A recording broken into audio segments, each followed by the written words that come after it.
اعوذ باللہ من الشیطان الرجیم، بسم اللہ الرحمن الرحیم۔ السلام علیکم، کیسے ہیں آپ سب لوگ؟ آج ہم انشاءاللہ العزیز 7ویں پارے کا 5واں رکوع مکمل کریں گے۔ چھوٹا سا ہی ہے، بہت بڑا رکوع نہیں ہے۔ چلیے نکالیے سبق۔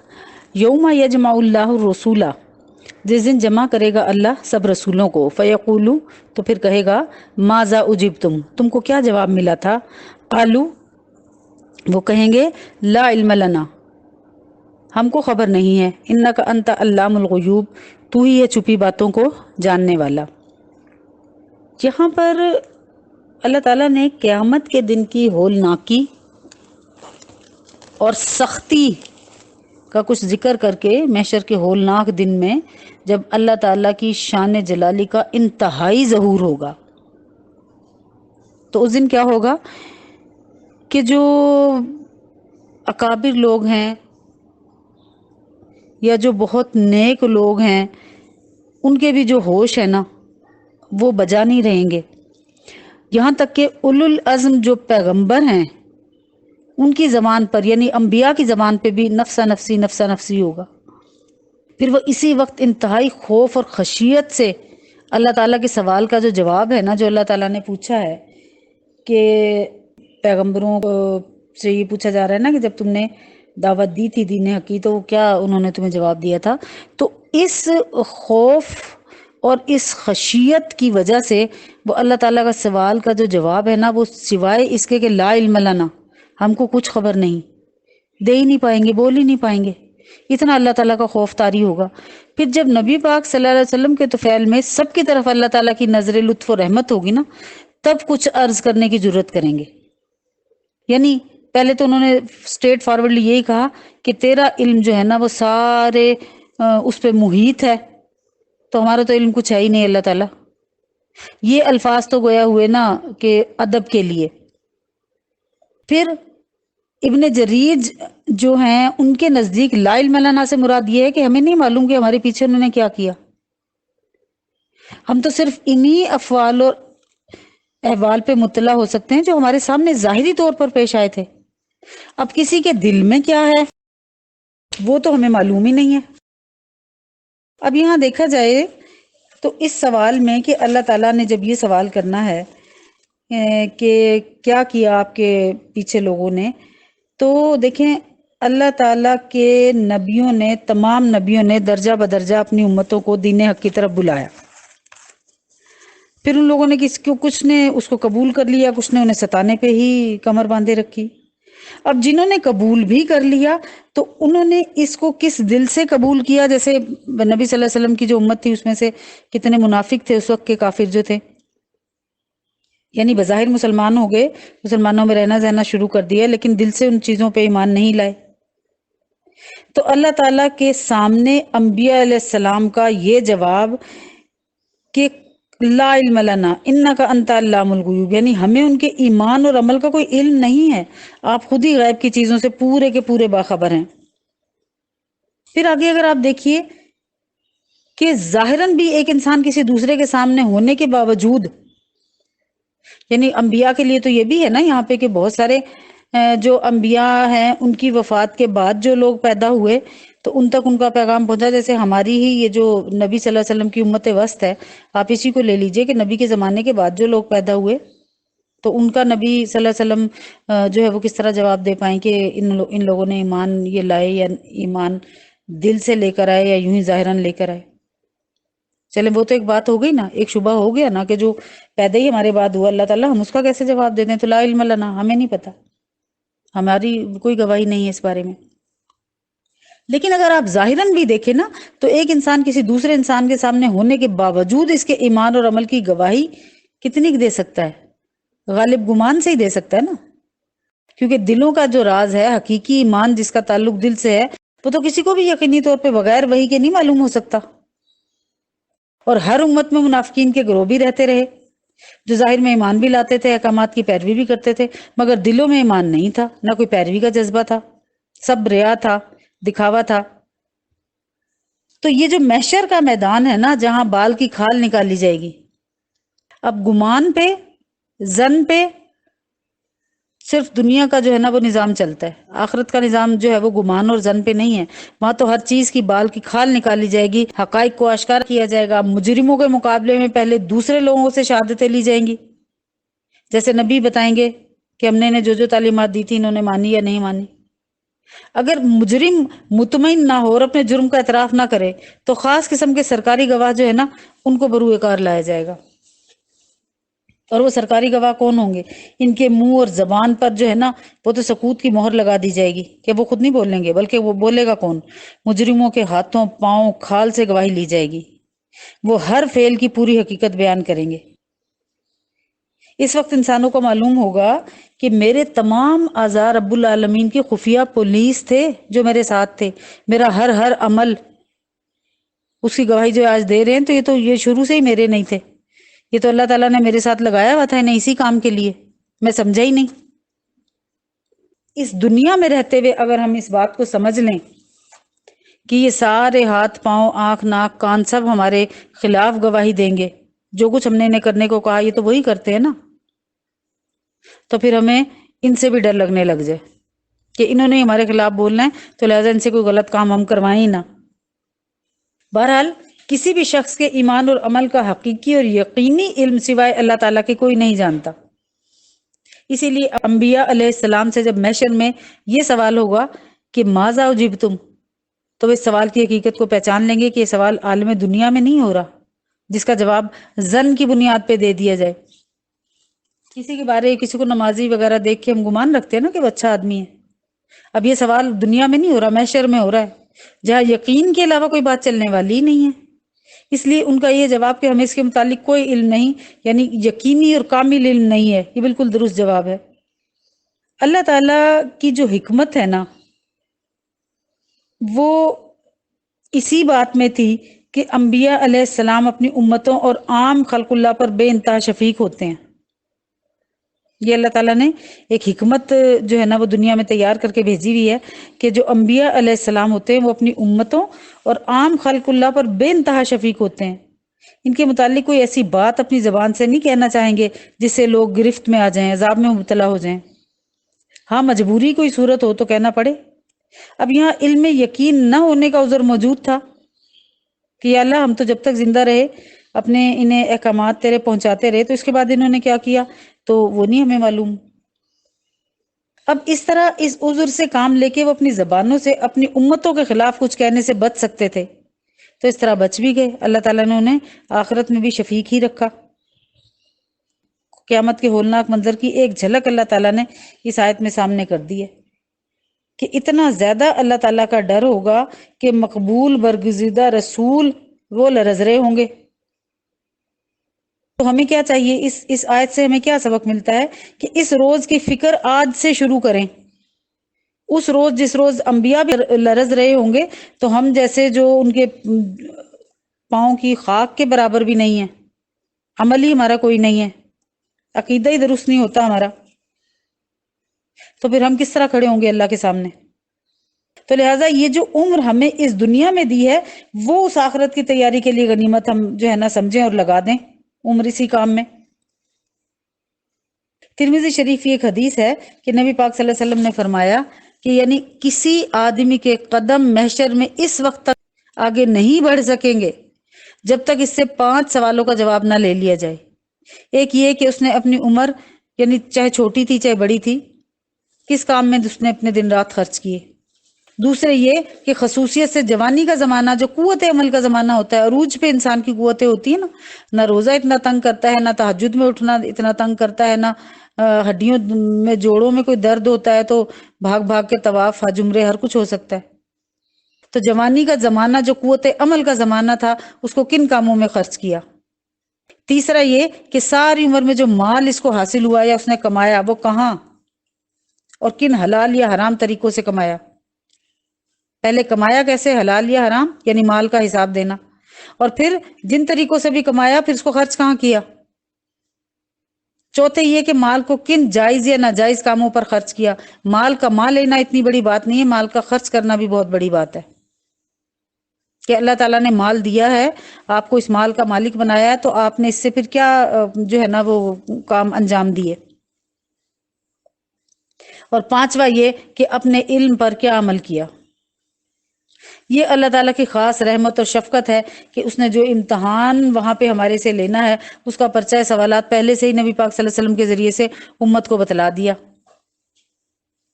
اب صرف ان کا کام صرف اتنا رہ گیا کہ ان سوالات کا حل سیکھے انسان، محفوظ رہے۔ امتحان سے پہلے ہی سوالات بتلا دینے کے بعد بھی اگر کوئی ان میں فیل ہو جائے تو اس سے زیادہ محروم کون ہو سکتا ہے؟ آگے چلیے۔ اذ قال اللہ یا عیسی ابن مریم، جب کہے گا اللہ اے عیسیٰ مریم کے بیٹے، اذکر نعمتی علیک، یاد کر میرا احسان جو تجھ پر ہوا، وعلی والدتک، اور تیری ماں پر، اذ ایدتک، جب مدد کی میں نے، بروح القدسی، تیری روح پاک سے، تکلم الناس، تو کلام کرتا تھا لوگوں سے، فی المہدی، گود میں، وکہلن، اور بڑی عمر میں بھی، یعنی بڑی عمر میں بھی کرے گا، اور گود میں تو جو ہے وہ لوگوں سے کلام کرتا تھا۔ وَإِذْ عَلَّمْتُكَ الْكِتَابَ، اور جب سکھلائی تجھ کو میں نے کتاب، والحکمت، اور طے کی باتیں، والتوراۃ، اور توریت، والانجیل، اور انجیل۔ چلیے پہلے یہاں تک سمجھ لیجئے۔ در حقیقت یہ آیت جو ہے نا، جو آگے آنے والے رکوع میں یہ جو حضرت عیسیٰ علیہ السلام سے جو سوال کیا جانا ہے، یہ آپ سمجھ لیں کہ بنیاد ہے اس کی، یہ کہ سب سے پہلے اللہ تعالیٰ ان سے پوچھنے سے پہلے ان کو اپنے احسانات یاد کرائے گا کہ میرے احسان یاد کر، کون سے احسان ہیں جو میں نے تجھ پہ اور تیری ماں پہ کیے۔ تو پیچھے بھی میں آپ کو اس کی تفصیل بتائی ہوں۔ یہ حضرت عیسیٰ علیہ السلام جو ہیں، یہ حضرت جبرائیل علیہ السلام کے نفخ سے، یعنی پھونک مارنے سے پیدا ہوئے تھے۔ پھر جب حضرت مریم کو لوگوں نے کہا کہ بغیر باپ کے تو بچہ جن کے آ گئی، نہ تیرا باپ ایسا تھا نہ تیری ماں ایسی تھی، تو کس پہ چلی گئی؟ تو پھر اللہ تعالیٰ نے حضرت عیسیٰ علیہ السلام کو گود میں کلام کرنا سکھا دیا، یہ ایک معجزہ تھا نا۔ جب بڑے ہوئے تو اللہ تعالیٰ نے ان کو کتاب اور حکمت کی باتیں، توریت اور انجیل بتائی۔ پھر اس کے بعد کیا مزید احسانات، کیا معجزات بھی اس میں شامل ہیں کہ پھر یہ معجزات جو ہیں آگے آ رہے ہیں۔ وَإِذْ تَخْلُقُ مِنَ الطِّينِ، اور جب تو بناتا تھا گارے سے، کَیْحَتِ الطَّیْرِ، پرندے کی صورت، بِإِذْنِ، میرے حکم سے، فَتَنْفُخُ، پھر جب تو اس میں پھونک مارتا تھا، فِيهَا فَتَكُونَ طَيْرًا، تو وہ ہو جاتا تھا اڑنے والا پرندہ، بِإِذْنِ، میرے حکم سے، وَتُبْرِئُ الْأَكْمَحَ، اور اچھا کرتا تھا مادر زاد اندھے کو، والابرص، اور کوڑی کو، بھی اذنی، میرے حکم سے، وَإِذْ الموتى، اور جب نکال کھڑا کرتا تھا مردوں کو، بھی اذنی، میرے حکم سے، وَإِذْ كَفَفْتُ بنی اسرائیل، اور جب روکا میں نے بنی اسرائیل کو، عنک، تجھ سے، اذ جئتہم، جب تو لے کر آیا، بالبینات، ان کے پاس نشانیاں، فقال الذین کفروا، تو کہنے لگے جو کافر تھے، منہم، ان میں سے، ان ھذا الا سحر مبین، یہ کچھ نہیں ہے، یہ تو جادو ہے سری۔ یہ طویل آیت ہے، اس کو میں سارے کو وائنڈ اپ اگر کروں تو کیا ہے کہ اللہ تعالیٰ حضرت عیسیٰ کو احسانات اپنے یاد کروا رہا ہے کہ تیرے اوپر کیا کیا میں نے احسانات کیے۔ پھر بیچ میں معجزوں کی تفصیل بھی آ گئی کہ حضرت عیسیٰ کے معجزے کیا کیا تھے۔ گارے سے پرندوں کی، جانوروں کی صورت بناتے اور اللہ کے حکم سے اس میں پھونک مارتے تو وہ اڑنے والا ہو جاتا۔ یہ بھی اذنی، یعنی میرے حکم سے، یعنی اللہ تعالیٰ نے بتایا کہ جو بھی تو کام کرتا تھا وہ میرے حکم اور اذن سے کرتا تھا۔ پھر ایک خاص آپ کو یہ اللہ تعالیٰ نے جو ہے نا وہ معجزہ عطا فرمایا تھا کہ مادرزاد جو اندھے تھے نا، جو پیدائشی اندھے تھے اور جو کوڑی ہوتے تھے، کوڑ ایک مرض تھا نا، شاید اب اتنا نہیں رہا ہے، تو ان کو جو ہے وہ میرے حکم سے تو کیا کرتا تھا، ٹھیک کر دیتا تھا۔ اچھا، اب یہ معجزہ اس طرح سے تھا کہ کوئی ظاہری صورت یا اسباب جو ہے نا ان کو اختیار نہیں کیا جاتا تھا، بس حضرت عیسیٰ علیہ السلام جو ہے نا کسی کو پھونک مارتے تھے تو یہ کام ہو جاتے تھے۔ یہ نہیں ہوتا تھا کہ وہ کوڑی کو کوئی دوائی دے رہے ہیں، بلکہ وہ پھونک مارتے تھے تو وہ کوڑی اچھا ہو جاتا تھا۔ پھر وَإِذْ تُخْرِجُ الْمَوْتَى بِإِذْنِهِ، یعنی مردوں کو میرے حکم سے تو زندہ کرتا تھا۔ پھر بنی اسرائیل جب تجھ پہ چڑھائی کے لیے دوڑے اور تو ان کے اوپر نشانیاں لے کے گیا تو جو کافر تھے وہ تیرے پیچھے پڑ گئے، انہوں نے کہا کہ یہ تو کچھ نہیں ہے، تو صرف جادو ہی ہے کھلا ہوا، اور کوئی بات اس میں ہے ہی نہیں۔ تو یہ سب کچھ جو اللہ تعالیٰ نے یاد کروایا، یہ اگلا جو آنے والا رکوع ہے اس میں حضرت عیسیٰ سے سوال ہونا تھا، تو اس کے متعلق اللہ تعالیٰ نے یہاں پہلے سے تمہید باندھ دی۔ پھر دیکھیے کہ حضرت عیسیٰ علیہ السلام پہ جو مخصوص انعامات ہیں، جو میں نے آپ کو بھی جن کا تھوڑا سا خلاصہ بتایا بھی ہے، کہ ان انعامات کا ذکر اس لیے ہے کہ آگے آپ سے سوالات ہونے تھے. یہ جو عقیدہ مسلمانوں کا ہے کہ وہ دوبارہ آئیں گے اس دنیا میں اور اپنی حقیقی عمر پوری کریں گے، تو اس کی بھی یہاں پہ اللہ تعالیٰ نے ایک گارنٹی دینی تھی کہ ہاں یہ بندہ دوبارہ آئے گا. قرآن پاک کے ان الفاظ کے اندر چھپی ہوئی ہے کہ دیکھیے بچہ تو ہر ایک کلام کرتا ہے نا ایک خاص عمر کے بعد، لیکن کیا معجزہ کیا تھا کہ یہ انہوں نے کلام کیا پیدا ہوتے ہی. جب لوگوں نے کہا کہ حضرت مریم پہ بہتان باندھے تو پھر کیا ہوا کہ انہوں نے اللہ کے حکم سے ان کی طرف اشارہ کیا اور یہ بول اٹھے کہ میں اللہ کا بندہ ہوں. تو جو آیت کے دوسرے حصے میں جو کہا گیا نا فی المہدی وکہلن، یعنی یہ ماں کی گود میں بھی، بچے کی حالت ہونے کی حالت میں بھی اور ادھیڑ عمر میں بھی. تو آپ کو تو ادھیڑ عمر ملی ہی نہیں اس دنیا میں، تو وہ ملنے والی ہے جب آپ دوبارہ آئیں گے اپنی طبعی عمر پوری کریں گے. تو اللہ تعالیٰ نے یہاں بتا دیا کہ تو اب تو میرے حکم سے تو باتیں کر رہا ہے، تو بچہ ہے، لیکن تجھے ادھیڑ عمر میں بھی جو ہے نا وہ کلام کی قوت دی جائے گی.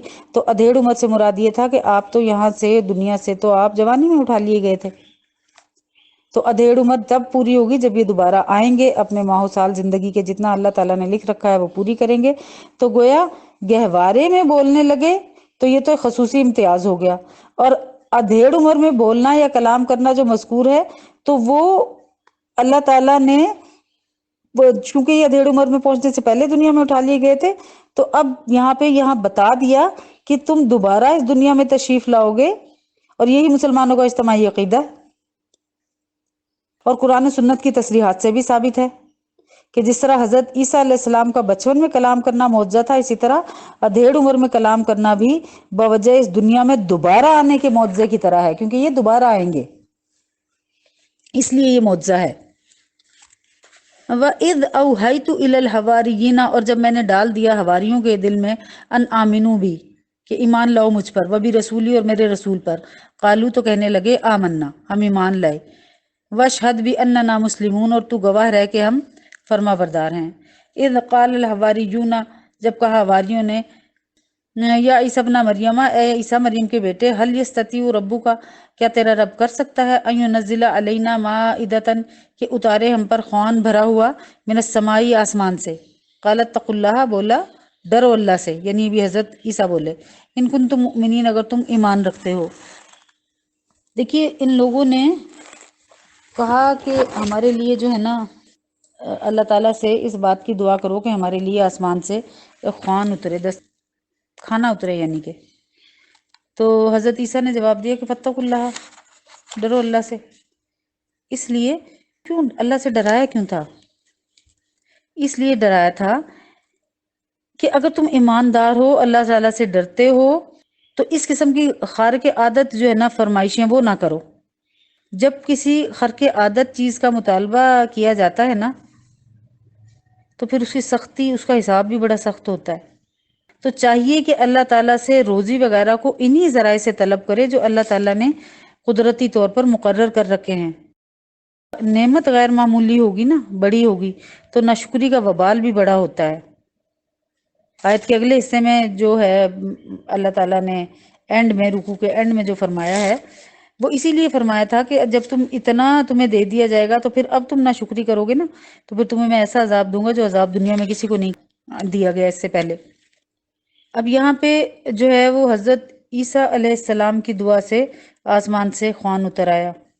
اترنے سے پہلے جب حضرت عیسیٰ علیہ السلام نے کہا کہ تم مومن نہیں ہو، ایمان نہیں رکھتے جو تم اس طرح کی میرے سے فرمائشیں کر رہے ہو، تو پھر انہوں نے کیا جواب دیا؟ انہوں نے کہا قالوا نریدو، بولے ہم چاہتے ہیں، ان ناکل منہا، کہ ہم کھائیں اس میں سے، وتطمئن قلوبنا، اور مطمئن ہو جائیں ہمارے دل، ونعلم ان قد صدقتنا، اور ہم جان لیں کہ تو نے ہم سے سچ کہا، ونکون علیہ من الشاہدین، اور رہیں ہم اس پر گواہ. یعنی اللہ تعالیٰ کے نبی نے تو کہا نا کہ اللہ سے ڈر کے تم تقوی اختیار کرو، اور اگر تقوی اختیار کرو گے، ایمان اور اعتقاد رکھو گے، تو اللہ تعالیٰ ایسی جگہ سے رزق پہنچائے گا جہاں سے وہم و گمان بھی نہ ہو. تو انہوں نے کہا کہ نہیں، ہم آزمانے کو نہیں مانگ رہے کہ ہمیں پتہ ہے اللہ تعالیٰ اتار سکتا ہے، بلکہ ہم تو برکت کی امید پر مانگتے ہیں کہ غیب سے بے محنت ہمیں روزی ملتی رہے، تاکہ اطمینان قلب اور دل جمی سے ہم عبادت میں لگے رہیں. اور آپ نے جو غیبی خبریں ہمیں جنت وغیرہ کی نعمتوں کے بارے میں دے رکھی ہیں نا، تو ایک چھوٹا سا نمونہ ہم دیکھ کے اس کا بھی یقین کامل کر لیں گے، ہاں ایسے ہی ہونا ہے، اور پھر ہم ایک عینی شاہد کے طور پر اس کی گواہی بھی دیں جس سے معجزہ ہمیشہ مشہور ہی رہے. بعض مفسرین نے یہ لکھا ہے کہ حضرت عیسیٰ علیہ السلام نے وعدہ فرمایا تھا کہ تم اللہ کے لیے 30 دن کے روزے رکھ لو، پھر جو کچھ طلب کرو گے وہ دے دیا جائے گا۔ تو جو حواری تھے انہوں نے روزے رکھ لیے، جب روزے رکھ لیے تو پھر کیا ہوا کہ اللہ تعالیٰ نے حضرت عیسیٰ کی دعا سے ان کے لیے آسمان سے خوان نازل فرما دیا۔ قال فرمایا عیسیٰ ابن مریم، عیسیٰ مریم کے بیٹے نے، اللہم ربنا انزل علینا مائدتن، اے اللہ ہمارے رب اتار ہم پر خوان بھرا ہوا آسمان سے، من السمائی آسمان سے، تکون لنا عیدن کہ وہ دن عید رہے، لأولینا و آخرینا ہمارے پہلوں اور پچھلوں کے واسطے، و آیتم من کا اور نشانی ہو تیری طرف سے، ورزقنا اور روزی دے ہم کو، وانت خیر الرازقین اور تو سب سے بہتر روزی دینے والا ہے۔ اب انہوں نے کہا نا کہ وہ جو آسمانی جو خوان آئے اور جو ہمارے لیے کھانا آئے تو ہمیں اتنی خوشی ہو جیسے عید ہو، اور پھر اس دن کو ہم بطور یادگار اور تہوار منایا کریں۔ کہتے ہیں کہ وہ خوان اترا اتوار کو، جو نصارہ کے یہاں ہفتہ کی عید ہے نا، جیسے مسلمانوں کے یہاں جمعہ کی ہے۔ پھر جب وہ خوان اتر گیا تو اللہ تعالیٰ نے یہ کہا تھا کہ اس کو سٹور نہیں کرنا اور پھر ناشکری نہیں کرنی، غریب لوگ اس کو کھائیں۔ تو پھر انہوں نے کیا کیا کہ اس کو سٹور بھی کرنا شروع کر دیا، جو بھلے چنگے تھے وہ بھی اس کو کھانا شروع ہو گئے، اور جب سٹور کرنا شروع کر دیا تو وہ گوشت جو ہے وہ سڑنے لگ گیا، تو پھر جو ہے وہ نعمت ان سے چھین لی گئی۔ قال اللہ انی منزلوہا، کہا اللہ نے بے شک میں اتاروں گا، منزلوہا ہا کی ضمیر اس خوان کی طرف، یعنی وہ کھانا میں تمہارے لیے اتاروں گا، علیکم تم پر، فمن یکفر بعد منکم پھر جو کوئی تم میں سے ناشکری کرے گا، فانی اعذبہ عذابا لأعذبہ احدا من العالمین تو اس کے بعد میں تم کو وہ عذاب دوں گا جو جہان میں کسی کو نہ دیا ہو۔ تو ظاہر ہے کہ جب نعمت غیر معمولی ہوگی تو نرالی ہوگی تو اس کی شکر گزاری کی تاکید بھی معمولی سے بہت بڑھ کے ہونی چاہیے، اور ناشکری پر عذاب بھی غیر معمولی اور نرالا آئے گا۔ بہرحال مائدہ جو ہے وہ آسمان سے نازل ہوا تھا یا نہیں ہوا، اس بارے میں مفسرین حضرات کا کچھ اختلاف بھی ہے۔ بہرحال جمہور جو ہیں علماء و نزول کے قائل ہیں۔ چنانچہ ترمذی کی ایک حدیث میں ہے، عمار بن یاسر سے منقول ہے کہ مائدہ آسمان سے نازل ہوا، اس میں روٹی اور گوشت تھا، اور اس حدیث میں یہ بھی ہے کہ ان لوگوں نے اس میں خیانت کی، یعنی اگلے دن کے لیے اٹھا کر رکھا، اور اللہ تعالیٰ نے منع کیا ہوا تھا کہ سٹور نہیں کرنا۔ انہوں نے اگلے دن کے اٹھا کے رکھا تو اللہ تعالیٰ نے سزا کے طور پہ انہیں بندر اور خنزیر کی صورت جو ہے نا وہ بنا دی، اور پھر اس کے بعد ان پہ عذاب آیا، یعنی مسخ کر دی ان کی صورتیں۔ اب یہاں پر یہ دیکھیے کہ کہا یہ بھی جاتا ہے کہ جو حضرت عیسیٰ علیہ السلام کی دعا تھی وہ بہرحال اگر خوان نہیں بھی اترا تو بھی حضرت عیسیٰ علیہ السلام کی دعا جو تھی وہ ابس نہیں گئی، کیونکہ یہاں آپ نے پڑھا ہے نا کہ حضرت عیسیٰ نے دعا کر دی نا کہ ربنا انزل علینا، اتارا ہمارے اوپر، تو حضرت عیسیٰ علیہ السلام نے جو دعا کی تھی وہ ابس نہیں گئی، اور مائدہ اگر نہیں بھی اترا، بلکہ جب اللہ تعالیٰ نے یہ کہا کہ میں عذاب دوں گا عذاب سخت، تو کچھ لوگ ڈر گئے، انہوں نے کہا نبی سے کہ ہم اپنی جو فرمائش جو ہے وہ ہم واپس لیتے ہیں، کیونکہ اللہ تعالیٰ اس کے اوپر عذاب کا بھی وعدہ کر رہا ہے کہ عذاب آئے گا تو بہت زیادہ آئے گا، تو ہم نہیں اس کو مانگتے نا۔ تو دونوں تفاسیر موجود ہیں، تو پھر جو نبی کی دعا ہے وہ کبھی ابس نہیں جاتی، بیکار نہیں جاتی، اسی وجہ سے جو نصارہ تھے نا وہ بہت زیادہ خوشحال تھے، ہمیشہ خوشحال رہے، ہمیشہ ہر دور میں نصارہ جو تھے وہ خوشحال رہے نبی کی اس دعا کی وجہ سے۔ اور کچھ تفاسیر میں لکھا ہے کہ وہ نازل ہوا، ان کے اوپر خوان نازل ہوا، انہوں نے اس کو سٹور کرنا شروع کر دیا، گوشت گلنا سڑنا شروع ہو گیا، تو اللہ تعالیٰ نے اس نعمت کو ان سے اٹھا لیا تھا پھر، کیونکہ جب بھی کسی چیز کی ناشکری ہوگی، کسی نعمت کی ناشکری ہوگی تو اللہ تعالیٰ اس چیز کو جو ہے وہ انسان سے منقطع کر دیتا ہے، پھر اس کے لیے اس چیز سے استفادہ کرنا ممکن نہیں رہتا۔ اللہ تعالیٰ مجھے اور آپ کو ناشکری سے بچائے، اور جو کچھ ہم نے پڑھا سنا ہے اس پر عمل کی توفیق عطا فرمائے، آمین۔ وآخر الدعوانا ان الحمد للہ رب العالمین۔